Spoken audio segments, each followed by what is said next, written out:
Finally, we are coming to the conclusion of the game. In the last video, we cleared the continent of the Republic of Congo as well as Brazil.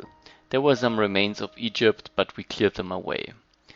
Now, there were still some other civilizations left for winning the domination victory, so we do not really have to get rid of every city, but what we have to do is to capture their capitals. So the first civilization outside my continent I declared war on was France. Now, as you see, France is really behind in technology. They are running around with crossbowmen, and their city defense has only a strength of about 60. So if you see, it just takes me like 1 or 2 turns to take a coastal city, and skipped a bit forward was not very hard to take Paris as well.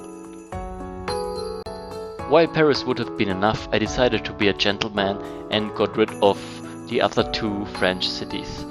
So as we've seen, they were very easy to take, so not a big deal, and I had to go further into the east anyways. So here are the last words of our not so great leader, but well, there can only be one Nubian empire. Now, I didn't want to waste a lot of time, so I marched further into the east and positioned my troops right on the border of Sumeria. And well, Gilgamesh got a bit suspicious and asked what my troops are doing right there, so I answered him and declared war. While he was belittling me within this little animation right here, in the end I was the one belittling him. But I have to say, in comparison to France, Gilgamesh at least had some nice fortifications, so it took quite some time for me to siege down the city walls and the city defenses of the Sumerian cities. Now anyways, even though Sumeria was not as low-tech as France, didn't really give me any trouble to conquer all the cities. So in parallel to attacking Sumeria, I also declared war on China. And I didn't show the score screen, but actually China had the double military points than myself. But similar to Brazil before, like China had a lot of boats, but he just didn't attack me with the boats. So I don't know if the artificial intelligence really is either stupid or kinda surrendered because I was already too strong. It was really strange for me, I don't know. Well, anyways, now here you see me sieging down the capital of Sumeria. So for winning the game, we just had to siege down this city, then also the capital of China, and then finally the capital of the Greeks.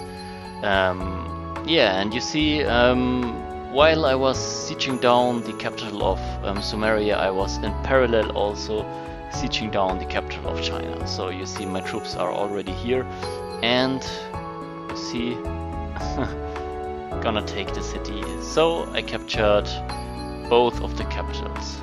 Now, as I said in the last video, the game got kinda stale and boring because I was that overpowering. So I didn't make the effort to clear all cities. I just went towards the Greeks, towards Athens, declared war, and just ignored all the surrounding cities, went straight for the capital. And here you see, so to say, the last minutes of the game, the last turns, where I just sieged down on Athens, and well, have to say, the Greeks were by far the strongest civilization left in the game. They actually had quite a lot of aircrafts, quite a lot of mechanical infantry. You don't see them yet because, or not anymore because they are killed, of course. But well, they actually had some high-tech units. But I had 3 or 4 stacked artillery units, so it was really easy for me to clear away all the defensive units, including the city fortifications. Yep, and this concludes our game. So final turn of the game, and we're gonna get rewarded with a nice little video, but for this one I will just shut up and let you enjoy the video. Here we go.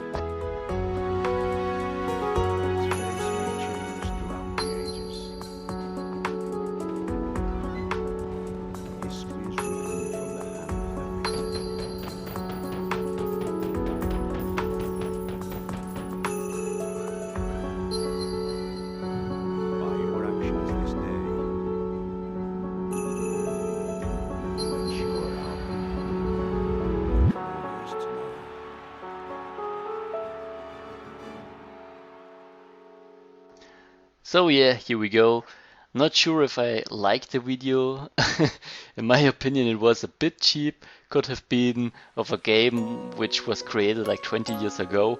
And in general, the ending is a bit disappointing.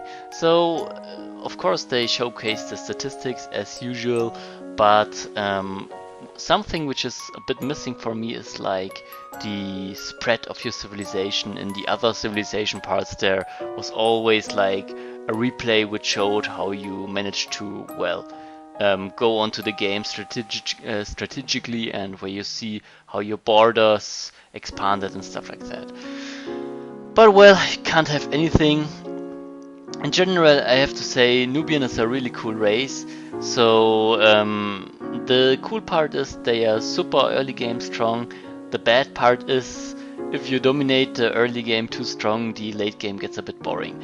Anyways, being so dominant in a game on Immortal showcases that deity should be doable, so my next video series might be an attempt at beating the game at the hardest level. So far couldn't do it, but I guess I will try it out next. So see you soon and hope you had some fun.